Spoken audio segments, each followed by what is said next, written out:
Não, pô, né? Eu sou lutador também, né, pô, né? Pô, o mestre eu tô ligado que tem que respeitar, entendeu? Mas também, pô, eu não... It's funny, I don't think as difficult because like I can skate. Because you know what? He fought anyone and everyone, and of course, he provided knockout. Alex Pereira's journey to the Ankalaev rematch takes center stage in UFC Embedded. From intense training sessions to quiet family time, fans get a full look at how the champ prepares for one of the toughest challenges ahead. Meanwhile, Alex Pereira reflects on his mindset as he heads into the rematch. He explains that his technique, physical conditioning, and overall preparation feel stronger than before. He notes the progress made since the last camp and how his body now feels ready for battle. Even during moments away from training, such as movie shoots, fans could see his focus, which reminded him how much his discipline had stood out throughout this camp. Tô muito assim animado pra essa luta, de verdade mesmo. Quem me conhece, quem tá aí, pô, lado a lado sempre, como foram as outras preparações, principalmente a última preparação, né, viu aí a grande diferença, a evolução técnica, né, o condicionamento físico, pô, meu corpo assim tá muito bem, pô, até o momento eu me sinto muito bem. Fui fazer o filme, né, fui gravar as partes lá pro filme, e as pessoas começaram a ver ali, falou, pô, o Poatan começou a viajar de novo e tal. Quando eu tava na parada do filme, faltava 7 semanas. E pode ver em todas as entrevistas, sempre eu falei que era 6 semanas, né, de camp pra mim. Então, pô, tinha 7 semanas, tava tudo dentro assim do planejado. Eu tinha ido pro Brasil, tinha feito a preparação física lá de 30 dias. Pereira also explains how his camp was well planned. He began with a month of conditioning in Brazil, then kept training while traveling through Uruguay and Argentina. He sparred with different partners to test his stamina and see where he stood. Now in Las Vegas, he finishes camp with Glover Teixeira's help. Pereira says Glover's advice and experience guide him to be fully ready for the Ankalaev rematch. Dei início, né? Cheguei aqui, dei continuidade, só dei essa não diria nem pausa, né? Eu fui pro Uruguai, pra Argentina, mas, pô, eu tava correndo, o pessoal acompanhou, viu lá fazendo sparring, pô, tinha um pessoal mais leve, um pessoal menor, eu era o maior e mais pesado, mas, pô, sei lá, acho que eu fiz 8 rounds com 6 pessoas diferentes, não sei. Então, pô, eu consegui ali explorar bem o meu gás ali e vi como que eu tava bem. Ali, sem começar o camp, hoje foi o último sparring, né, pô, forte, né, mas a gente vai estar lá em Las Vegas e vamos ver como vai ser lá, o Glover tá me orientando bem ali, entendeu? Porque às vezes eu quero fazer algumas coisas e, pô, às vezes não é bom, né? Pra quem assistiu a última entrevista do Glover com o Moicano, viu ali um pouco da nossa mudança e, pô, a experiência do cara é outra parada, né, velho? Então a gente tem que... On the other side, Pereira's teammates share their perspective on his camp. Yusri Belgoroi, sparring with him throughout training, noticed clear differences compared to earlier camps. He points out Pereira's focus, faster pace, and growing power. For Belgoroi, these changes show that Pereira is stronger, sharper, and more ready than ever, making him a serious threat as he prepares for the Ankalaev rematch. His fight is very different from the starting of this camp and the starting of the last camp. He was so focused, so locked in to get it back. I can imagine that if you already have something already on the top, that's what I hear, right? That it's hard to stay there. But as soon as you lose it, I mean, he did, and he got so motivated and so fired up to get it back. And the beauty of him in a camp, any camp, but this camp also, is the way he gets better and stronger. And it's a funny thing how they call aura, you know, on the internet. But that's what happens with him. You see his aura grow, his power grow, and during the camp, you know, it gets scarier to spar him, and he gets stronger, he gets faster, and that's a very good thing as a friend to see him grow like that. So it gives me confidence that he will get his belt back too. During training, Pereira and his team stay focused and united, leaving no room for distractions. They talk about how opponents try to test or confuse them, but it doesn't work. Pereira mentions practicing jiu-jitsu with Moicano and stresses that respect matters in the gym. The team's focus and discipline show they are serious and ready for anything leading up to the fight. Como é que você põe a ajuda do cara desse jeito aí, pô? Aí é foda. Você tá querendo confusão no meu time, perde a minha luta aqui, velho? Agora aí, fala assim, agora ele tá aqui achando... olhando, achando que, porra, tá querendo voltar a lutar. Põe confusão no meu campo, perde a minha luta aí, pô. Aí é foda, mano. Aí você tá querendo voltar a lutar. Sabe que nós é unido pra caralho e criar briga? Pô, fez jiu-jitsu comigo outro dia. Não, mas não vai ser vídeo não, vai ser só áudio. Fez jiu-jitsu comigo, foi com a maior grosseria, achando. After seeing Pereira's growth in camp, analysts also weigh in on his career and fighting style. Michael Bisping highlights why Pereira became a fan favorite, noting his willingness to fight anyone and deliver knockouts. His fast-paced, action-packed style makes him stand out. Bisping explains how this excitement drew fans and made Pereira a star, setting up why his recent struggles surprised many in the MMA world. Because you know what? He fought anyone and everyone, and of course, he provided knockouts, okay? Some of the fights were absolutely phenomenal. The one with Khalil Roundtree, just unbelievable. The knockouts of Yuri Prohaska, the knockout of Israel Adesanya when he became the middleweight champion, and the attitude of just taking on all comers, okay, and fighting regularly, defending the belt, putting the strap on the line. That is what really got people on board. I thought this guy is amazing, and of course the fight style was very fan friendly. It is mixed martial arts and wrestling is a big part of that, and Khamzat Chimaev is one of the biggest stars in the organization, but you don't see Alex Pereira hold people down for 25 minutes. No, that's not what you see. You see action, you see violence, you see people getting put to sleep in brutal fashion. Bisping then explains why Pereira lost his belt last time. Despite his skill and exciting style, the intense schedule, frequent fights, and non-stop travel affected his performance. These challenges show how even top fighters can struggle under pressure. Understanding this gives context for Pereira's current focus and determination, showing why his training camp and preparation for the Ankalaev rematch are crucial to getting back on top. However, last time out, that wasn't the case. He went up against Magomed Ankalaev. He lost the belt. He lost a decision pretty soundly, to be honest. And he didn't really do much in the fight. He didn't pull the trigger. Of course, he was on an insane schedule. He was fighting frequently. Maybe he was a little burned out. And he was also flying all over the world. And we spoke about this at the time. I did videos on this. He was in Australia. He was all over the place. He was maximizing on the opportunity of being the champion and trying to rake in all the money that he could and just enjoy the moment. Why not? There's nothing wrong with that. However, what comes first is the fights. And I do believe that was a factor in the Magomed Ankalaev fight, why he lost the fight, because he did look a little bit flat. Looking ahead from Pereira's camp and Bisping's insights, analysts consider how his next fight could shape the division. Chael Sonnen talks about possible matchups and the impact of wins or losses on the championship picture. He explains how a rematch outcome could open up champion versus champion scenarios and shift storylines, showing why fans and the organization will be watching closely after Pereira's fight with Uncle Goliath. I don't know if that would trump somebody like Alex Pereira. Pereira could be coming off of a loss. He could still walk right into a heavyweight title fight. Probably won't. Knowing Pereira, if he was to lose to Ankalaev, he'll probably go right to heavyweight and get a win. Now, you're really going to want to see him versus Alex, but let's say that Pereira doesn't get beat. Let's say that Pereira beats Ankalaev, and now you've got a champion versus champion situation. And I know we're not seeing a lot of champ-champ. In fact, we're seeing just the opposite. If you want to change divisions, give us your belt back. I understand those things. But my point of giving you a shiny trinket that you're going to see and you're going to want to grab and you're going to want to play with, I think it changes very quickly. And I think that the storylines and the floodgates are going to open, regardless of outcome, after Alex Pereira does his rematch with Ankalaev.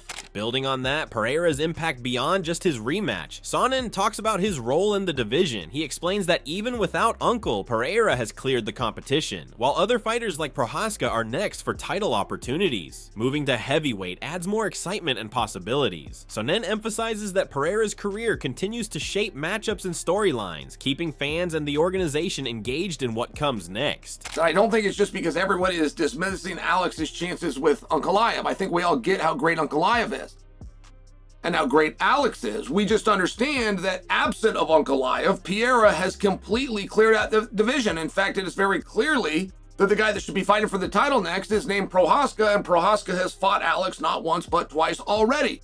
And to get to a trilogy fight when the first two were not competitive, were not close, and were not controversial is a very rare thing to do. Meanwhile, Alex at heavyweight is fascinating. Moving on, after analyzing Pereira's career and rematch potential, fighters and experts also share their predictions. Carlos Partes gives his view on how Pereira has grown from past mistakes and gained experience. He believes the training and focus from this camp have prepared Pereira to perform at his best. Partes predicts that this improvement could lead to a decisive win when Pereira steps into the cage. I think Pereira gonna win. You know, he got a break on his career. You know, he saw all his mistakes, you know, and fix everything. And now I think he gonna step on the cage and gonna knock Ankalaev out. Alongside predictions on Pereira's performance, other fighters weigh in on his health and readiness. Curtis Blaydes shares his perspective, relating personally to the challenges Pereira faced with injury and illness. He emphasizes that staying healthy is key to success. Blaydes expresses confidence that as long as Pereira is fully recovered, he has the tools and preparation to perform well in the upcoming fight. I'm gonna go with Pereira because of the injury, and also I heard he had this same illness that I had, and I know how that feels. So yeah, as long as he's healthy, I go with Pereira. Furthermore, as the upcoming fight, analysts share their thoughts on how Pereira and his opponent will compete. Anthony Smith predicts a patient and tactical matchup, with both fighters carefully looking for openings. He believes it will be a close and exciting contest. This perspective highlights that the outcome is uncertain and could play a big role in determining who moves closer to a title shot. He's going to excel the best. I think both these guys are going to fight a very patient fight. It's going to be kind of a game of snipers, and I'm here for it. I think it's going to be a great fight, and I think that really determines who's moving their way into that title fight picture. I think Oldberg is very, very close. Meanwhile, analysts also highlight matchups that promise high action and excitement. Alan Juban explains how two knockout-focused fighters bring fan-friendly styles to the cage. He details their strategies, counters, and striking strengths, showing how each fighter looks for openings. This perspective links strategy with entertainment, helping fans understand why this matchup is expected to be both competitive and thrilling. Yeah, I mean, this is really a fan-friendly affair. Two big knockout artists standing toe-to-toe, as you said. We don't expect to see a lot of takedowns in this one. Dominic Reyes, a resurgence again. He's kind of found that patience, that rhythm, and he's finding success with it. And you look on the other side of things, Carlos Oldberg, he's a sniper, but he's a counter striker, right? He makes you come in the range, and he's looking for that check hook, and he is lights out with it. So this should be a fantastic matchup. Adding on, as fight week draws closer, Michael Bisping explains that Pereira faced tough opponents and unusual matchups in the light heavyweight division. Only a few could challenge him, like Magomed. Even with accidental clashes and injuries, Pereira made the most of his chances. Now, with the rematch approaching, his comment that Ankalaev might not get another title shot leaves fans curious about what could happen next. So if you're a critic, you could say, well, he was kind of getting mollycoddled, he was getting looked after, he was getting favourable matchups. No, that wasn't the case. It was just the state of the light heavyweight division at that time. The only person that could really wrestle was Magomed Ankalaev. And of course, he had some weird matchups along the way with Johnny Walker and accidental eye pokes and clashes of heads and all kinds of shit. But when he did get his shot, he maximised on the opportunity. Now, the fight goes down in just over 2 weeks. Alex Pereira came out and said, if Ankalaev loses, it's unlikely that he gets another title shot. And that's kind of a statement that leaves you scratching your head a little bit. Let's remember, we all know Magomed won the first one.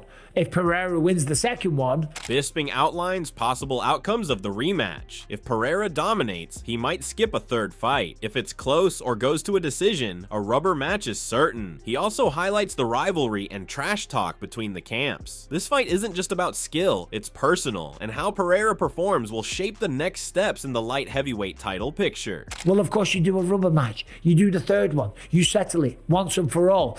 There could be a little bit of truth to that statement. If Pereira goes out there and smokes him, dominates him from the opening bell, is super aggressive, pushes him away, mocks him, disrespects him, knocks him out cold, he can just say, listen, I had a bad night at the office. Look at what I did. I'm fresh. I'm motivated.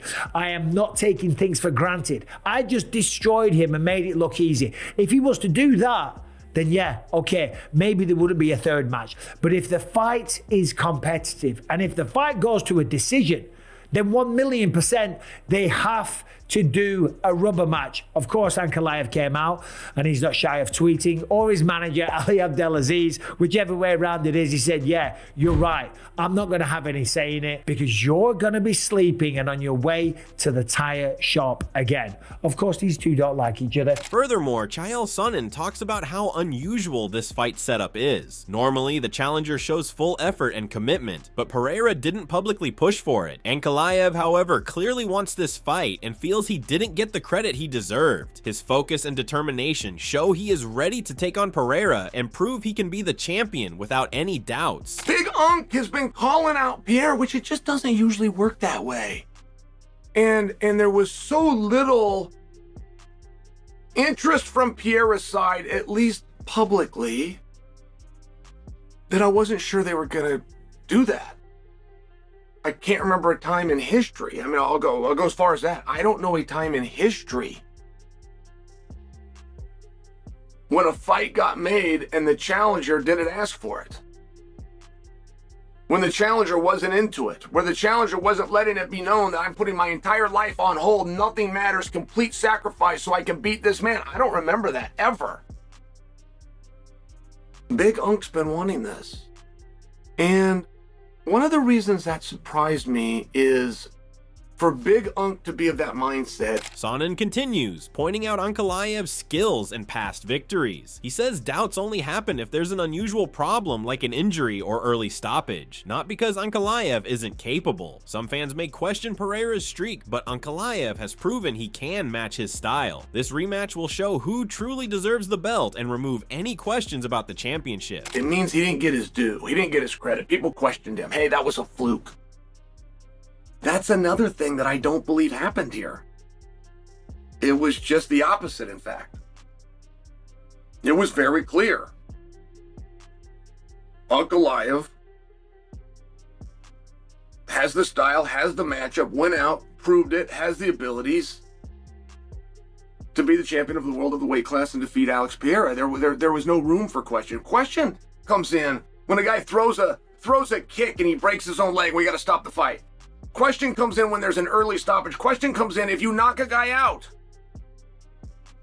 Ilia Topuri's living this right now. There's a big portion of our community, which by the way isn't wrong, that are questioning how good he is, as opposed to maybe he's just on a streak. Building on the previous analysis of Pereira's mindset and training, Diego Ferreira adds his perspective. He highlights how Pereira has improved since the last fight, especially in wrestling and overall preparation. According to Ferreira, these changes make Pereira a more complete fighter this time, showing that his experience and adjustments could give him a significant edge in the upcoming rematch. I'm gonna go Pereira. I'm gonna throw that coin right there. I'm gonna throw near Alex. You know, I think he's gonna be more well prepared for his wrestling. You know, I think he's gonna be a better fighter this one. Following Ferreira's take on Pereira's growth, Eric McConico gives his view on how unpredictable the rematch could be. He explains that while Pereira has a powerful punch and can make adjustments in training, it's hard to say how the fight will unfold. McConico highlights the uncertainty, noting that even if Pereira improves in the gym, the outcome could go either way. I do not know, man. I mean, the last time homeboy really he brought something new to Alex Pereira. Let's see if Alex Pereira goes back and goes in the lab and fixes it. And I don't know, Alex Pereira has that punch, man, and I don't know, man. It's really hard to toss up. After McConico's thoughts about Pereira's adjustments, Eric Anders shares his perspective on how focused Pereira might be in the rematch. Anders believes that Pereira will be less cautious this time and will have improved his takedown defense and overall wrestling. He also notes that distractions like travel and publicity affected the last fight, but now Pereira seems more concentrated and ready to perform at his best. I'm gonna go Alex Pereira. I think he's gonna be a lot less tentative. Hopefully he's working on his takedown defense as we speak. And his, defensive wrestling and, being able to get up when he gets taken down or whatnot. But I just think he was very tentative, and I don't know what the issue was. I know he was like traveling around and, doing his thing for publicity and whatnot. But I think he'll be more focused for this next fight. And I I think he'll edge it out or, finish him. Alex Pereira's preparation for the Ankalaev rematch has been intense and focused. Training across Brazil, Uruguay, Argentina, and Las Vegas with Glover Teixeira, he's improved his technique, stamina, and mental focus. Analysts and fellow fighters agree he's stronger, sharper, and more ready than ever. Ankalaev remains a determined challenger with proven skills, making this rematch highly unpredictable and exciting. Both fighters bring experience, strategy, and heart, making every moment in the cage crucial. This fight isn't just about the title, it's about proving who truly dominates the light heavyweight division. Who do you think will come out on top in the rematch? Alex Pereira with his improved game plan, or Ankalaev defending his title and proving his dominance? Comment below with your pick and why.